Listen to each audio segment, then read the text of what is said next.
Europe যাওয়ার স্বপ্নে দালালের চক্রে লিবিয়ায় আটকা পড়ে অবশেষে লিবিয়া থেকে দেশে ফিরেছেন ১৭৬ বাংলাদেশি। আন্তর্জাতিক অভিবাসন সংস্থা IOM এর সহযোগিতায় বৃহস্পতিবার ভোরে লিবিয়ার বুরাক এয়ারের UZ-222 ফ্লাইট যোগে হযরত শাহজালাল আন্তর্জাতিক বিমানবন্দরে নামেন তারা। অভিবাসীদের মধ্যে ১০৬ জন ত্রিপোলির তাজুরা ডিটেনশন সেন্টারে আটক ছিলেন। বাকি ৭০ জন বিপদগ্রস্ত অবস্থা থেকে স্বেচ্ছায় দেশে ফিরেছেন। স্বজনরা জানান, দুবাই মিশর হয়ে দীর্ঘদিন তারা আটকা পড়েন লিবিয়ায়। বারবার দালালের মুক্তিপণের চাপ আর নানা নির্যাতন সহ্য করে দেশে ফিরে আসায় খুশি তারা। দালালের উপযুক্ত বিচার দাবিও জানান তারা। লিবিয়ার বাংলাদেশ দূতাবাসের সরাসরি তত্ত্বাবধানে ২০১৭ সাল থেকে এ পর্যন্ত ৯,১৮৩ জন বাংলাদেশি দেশে ফিরেছেন।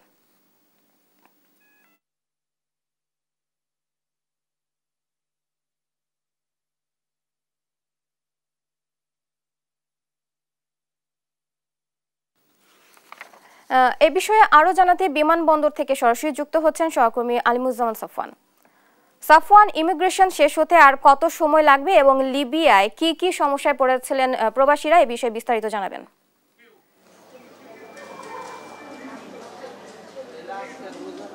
এই মুহূর্তে আমরা রয়েছি হযরত শাহজালাল আন্তর্জাতিক এয়ারপোর্টে এবং লিবিয়া থেকে যে ১৭৬ জন বাংলাদেশ এসেছে তারা কিন্তু আজ ভোর ৪:৩০টার দিকে শাহজালাল বিমানবন্দরে এসে পৌঁছেছে। তো ১৭৬ জনের মধ্যে ১০৬ জন তারা বিভিন্ন দালাল চক্রের মাধ্যমে প্রতারণার শিকার হয়ে তারা লিবিয়ার একটি কারাগার, ডিটেনশন সেন্টার যেটাকে বলা হয়, সেখানে তারা কিন্তু ছিল এবং বাকি যে ৭০ জন তারা স্বেচ্ছায় দেশে ফিরেছেন বলে আমাদেরকে জানিয়েছেন। তো স্বেচ্ছায় ফিরেছেন কারণ তারা বলছেন যে লিবিয়ার বর্তমান যে পরিস্থিতি সেটি খুব একটা ভালো নয়, তো তার কারণে তারা স্বেচ্ছায় দেশে ফিরেছেন। এছাড়া যে বাকি ১০৬ জন যারা দালাল চক্রের মাধ্যমে আসলে লিবিয়া গিয়েছেন তারা বলছেন যে তাদেরকে আসলে ইটালি নেওয়ার কথা বলে বাংলাদেশ থেকে নিয়ে যাওয়া হয় এবং তাদেরকে প্রথমে কিন্তু দুবাই নেওয়া হয়, আর দুবাই থেকে তাদেরকে আসলে পাচার করে দেওয়া হয় মিশরে। মিশর থেকে তাদেরকে আবারও ইটালি নেওয়ার কথা বলে তাদেরকে সেখান থেকে পাচার করে দেওয়া হয় লিবিয়াতে।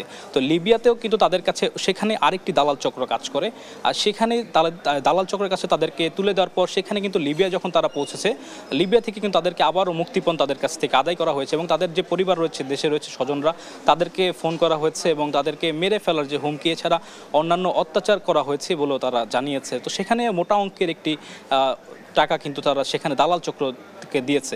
এছাড়া তারা যে বাংলাদেশ থেকে ইটালি যে যাওয়ার কথা বলে তারা যে গিয়েছে, সেখানে বিভিন্ন এজেন্সি এবং দালাল চক্র তারা তাদের কাছ থেকে কিন্তু 18-20 লাখ টাকা করে হাতিয়ে নিয়েছে, এমনটিও কিন্তু তার স্বজনরা অভিযোগ করছেন এবং তারা সেখানে খুবই মানবতর জীবনযাপন করেছেন এবং সেখানে কিন্তু তারা কারাগারে ছিলেন এবং তাদের আসলে ঠিকমতো খাবার দেওয়া হয়নি, তাদের যে অন্যান্য যে সুযোগ সুবিধা সেগুলো কিছুই কিন্তু তারা পায়নি। তো পরবর্তীতে আসলে বাংলাদেশ থেকে যখন এই বিষয়টি জানতে পারে তখন বাংলাদেশ সেখানে যে লিবিয়ার যে দূতাবাস রয়েছে সেখানে কিন্তু যোগাযোগ করা হয় এবং পরবর্তীতে আসলে দু দেশের যে সরকার তাদের মধ্যে আসলে আলাপ আলোচনা চলে যে আসলে কীভাবে তাদেরকে আসলে দেশে ফিরিয়ে নিয়ে আসা হয়। তো এটি আসলে একটি চলমান প্রক্রিয়া এবং দীর্ঘ প্রক্রিয়া এবং আমরা যতটুকু জেনেছি যে আগামী 19 মার্চ এবং 26শে মার্চ আরও দুটি ফ্লাইটে বাংলাদেশিরা ফেরত আসার কথা রয়েছে এবং সেখানেও প্রায় আজ কিন্তু এসেছে ১৭৬ জন এবং সেখানে আসার কথা রয়েছে আরও প্রায় ৩ শতাধিকেরও অধিক সংখ্যক বাংলাদেশি যারা বর্তমানে লিবিয়ায় আটকে পড়েছে, তাদের কিন্তু বাংলাদেশে আসার কথা রয়েছে। তো শাহজালাল বিমানবন্দরে আজ যখন 4টার দিকে 4টার কিছু পরে ফ্লাইটটি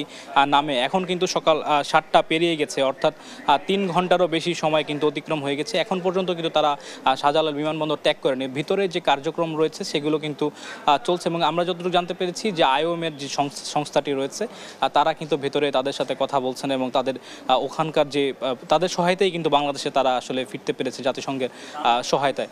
তো সেইটির কার্যক্রম চলছে, তারা ভেতরে যারা এসেছেন লিবিয়া থেকে তাদের সাথে কথা বলছেন এবং এখনও কিন্তু তারা বের। এছাড়া বাংলাদেশি যে গোয়েন্দা সংস্থার কর্মকর্তারা রয়েছে এবং সরকারের পক্ষ থেকে যারা এসেছেন যারা রয়েছেন তারাও কিন্তু তাদের সাথে কথা বলছেন। তো এটি আসলে কখন নাগাদ তারা আসলে এয়ারপোর্ট থেকে বের হয় সেটি কিন্তু আমরা নিশ্চিত করে এখনও বলতে পারছি না, তবে এখনও কিন্তু প্রায় ঘন্টা দুয়েক সময় লাগতে পারে, কারণ অনেক আসলে প্রসেসের মধ্য দিয়ে আসলে তাদেরকে আসতে হবে এবং তারা এখানে কিন্তু যখন তারা লিবিয়া থেকে আসলে ফিরছিল তখন লিবিয়ার যে দূতাবাস রয়েছে, বাংলাদেশি দূতাবাস, আর সেখান থেকে একটি নির্দেশনা তাদেরকে দেওয়া হয়, যেমন সেটি ছিল এমন যে বাংলাদেশে এসে তারা যেই দালাল চক্রের মাধ্যমে আসলে সেখানে গিয়েছে বা যারা তাদেরকে প্রভাবিত করেছে এই অবৈধ পথে আসলে বিদেশ যাওয়ার জন্য, তাদের যে তথ্য সেগুলো কিন্তু তাদেরকে দেওয়ার জন্য বলা হয়েছে। তো আমরা যেটি ধারণা করছি যে এয়ারপোর্টের যে কার্যক্রম রয়েছে সেগুলো হচ্ছে এবং পাশাপাশি জাতিসংঘ এবং বাংলাদেশি যে আইনি সংস্থা রয়েছে, গোয়েন্দা সংস্থা রয়েছে, তারাও কিন্তু একই সাথে আসলে সেই তথ্যগুলো তাদের কাছ থেকে আসলে নিচ্ছেন এবং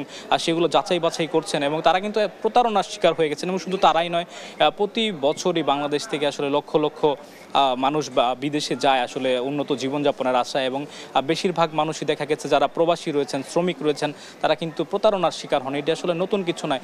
যতই আসলে সরকারের পক্ষ থেকে তাদেরকে সতর্ক করা হয়, তারা কিন্তু আসলে সে নিয়মটি আসলে সরকারের যে নিয়ম নীতি সেগুলো কিন্তু মানেন না। তারা আসলে অতিরিক্ত লোভে, অতিরিক্ত টাকা পয়সা যে রোজগার সেটির আশায় কিন্তু তারা অবৈধ পথে আসলে ইউরোপের বিভিন্ন জায়গায় যাওয়ার চেষ্টা করে এবং এই ভূমধ্য সাগরও যে যাত্রাপথটি রয়েছে, যেটি ইতালিতে ছাড়া অন্যান্য ইউরোপের দেশে যায়, সেখানে কিন্তু প্রতি বছরই আমরা আসলে খবর পাই যে অনেক মানুষ আসলে মারা যায়। এর মধ্যে অনেক উল্লেখযোগ্য সংখ্যক বাংলাদেশিও কিন্তু থাকে এবং এছাড়াও অন্যান্য যে ইউরোপের দেশগুলো রয়েছে সেখানেও কিন্তু বিপুল পরিমাণে আসলে বাংলাদেশিরা বিভিন্ন জেলে রয়েছেন বা বিভিন্ন কারাগারের বিভিন্ন বিদেশি সংস্থার কাছে কিন্তু তারা দীর্ঘদিন আটক থাকে এবং এইটি কিন্তু একটি দীর্ঘসূত্রতার মাধ্যমে তাদেরকে ফিরিয়ে আনার যে প্রক্রিয়া সেটি কিন্তু করা হয়। এটি আসলে অনেক আসলে সময় সাপেক্ষ ব্যাপার। তো সব কিছু মিলিয়ে তো আজকে 176 জন ফিরেছে, এর মধ্যে 106 জন তারা লিবিয়ার একটি ডিটেনশন সেন্টারে ছিল, এমনটাই কিন্তু আমরা জানতে পেরেছি। এবং যেটি জানাচ্ছিলাম শুরুতে যে বাকি যে 70 জন তারা লিবিয়াতেই ছিল এবং লিবিয়া থেকে তারা স্বেচ্ছায় বাংলাদেশে চলে আসতে চেয়েছে। কিন্তু তারা বলছে যে তাদের যেই লিবিয়াতে যে জীবনযাত্রার মান এবং লিবিয়ার বর্তমান যে পরিস্থিতি সেটি খুব একটা ভালো নয়, যার কারণে তারা বাংলাদেশকে আসলে ভালো থাকার জন্য মনে করছেন, যার কারণে তারা কিন্তু ফিরে এসেছেন। এবং আরেকটু আসলে জানিয়ে দিতে চাই যে আগামীতে আরও 2টি ফ্লাইট আসার কথা রয়েছে একই জায়গা থেকে, লিবিয়া থেকে, এবং সেখানে প্রায় 3 শতাধিক বাংলাদেশি ফেরত আসার কথা রয়েছে। তো দুই দেশের মধ্যে আসলে দীর্ঘদিন ধরে আলাপ আলোচনা চলছিল যে কবে নাগাদ তাদেরকে ফেরত নিয়ে আসা হবে এবং তাদেরকে কিভাবে আসলে বাংলাদেশে এনে তাদেরকে পুনর্বাসিত করা হবে, এরকমটি আসলে চলছিল, আমরা এমনটি জানতে পেরেছি। তো আজকে ভোর 4টার কিছু পরে আসলে যে ফ্লাইট সেটি কিন্তু হযরত শাহজালাল আন্তর্জাতিক বিমানবন্দরে পৌঁছায় এবং এটি ছিল বুরাক এয়ারওয়েজের একটি চার্টার্ড বিমান। আসলে বুরাক এয়ারওয়েজ যে বিমানটি সেটি কিন্তু বাংলাদেশে সাধারণত কখনোই আসে না, এটি লিবিয়ার একটি এয়ারলাইন্স এবং আসে স্পেশাল যে ফ্লাইট, সেই ফ্লাইটে করেই কিন্তু এই 176 জন যে বাংলাদেশি তাদেরকে কিন্তু আজকে হযরত শাহজালাল আন্তর্জাতিক বিমানবন্দরে নেওয়া হয়েছে। এবং এখন যে চলমান প্রক্রিয়াটি রয়েছে সেটি হচ্ছে IOM করছে এবং পাশাপাশি বাংলাদেশি যারা গোয়েন্দা সংস্থা তারা কিন্তু এটি করছে। তো আমরা আশা করছি যে কিছুক্ষণের মধ্যে বাহিরেও দেখতে পাচ্ছি যে যারা এসেছেন তাদের স্বজনেরা কিন্তু তাদের জন্য অপেক্ষা করছেন এবং তারা কিন্তু অনেকটা আসলে নির্যাতিত, নিপীড়িত হয়ে দেশে ফিরেছেন। এর মধ্যে কিন্তু আমি জানিয়ে দিতে চাই তারা কিন্তু অনেকেই রয়েছেন অনেক অসুস্থ, তাদের আসলে উন্নত চিকিৎসার প্রয়োজন, সেখানে তারা কিন্তু চিকিৎসার যে সুযোগ সেটিও কিন্তু তারা পাচ্ছিল না। আর দিন দিন আসলে কিন্তু তাদের যে শারীরিক অবস্থা সেটি কিন্তু আরও অবনতির দিকে যাচ্ছিল। তো সব কিছু মিলিয়ে গতকাল লিবিয়া যে বাংলাদেশ দূতাবাস রয়েছে সেখানকার যে ফেসবুক পেজ এবং সেখানকার যে রাষ্ট্রদূত তাদের পক্ষ থেকে জানানো হয়েছে এই আজকে যে ফেরার বিষয়টি এবং এই স্পেশাল ফ্লাইটে করে তাদেরকে পাঠানো হয়েছে। এবং আমরা এই মুহূর্তে শাহজালাল বিমানবন্দরে অবস্থান করছি। আমরা আশা করছি যে কিছুক্ষণ পরে আসলে তারা এখান থেকে আসলে এই বিমানবন্দরের ভেতরে যত কার্যক্রম রয়েছে সবগুলো শেষ করে তারা একে একে বেরিয়ে আসবেন এবং তাদের স্বজনদের সাথে আসলে কথা বলবেন। তো এমনটাই আসলে আমাদেরকে জানিয়েছে। তো এই ছিল আমার কাছে হযরত শাহজালাল আন্তর্জাতিক বিমানবন্দর থেকে সর্বশেষ খবর। সাফওয়ান, আপনাকে ধন্যবাদ। দর্শক, ইউরোপ যাওয়ার স্বপ্নে দালালের চক্রের প্রলোভনে লিবিয়ায় আটকা পড়া 176 বাংলাদেশি দেশে ফিরেছেন, এই বিষয়ে জানাচ্ছিলেন সহকর্মী সাফওয়ান।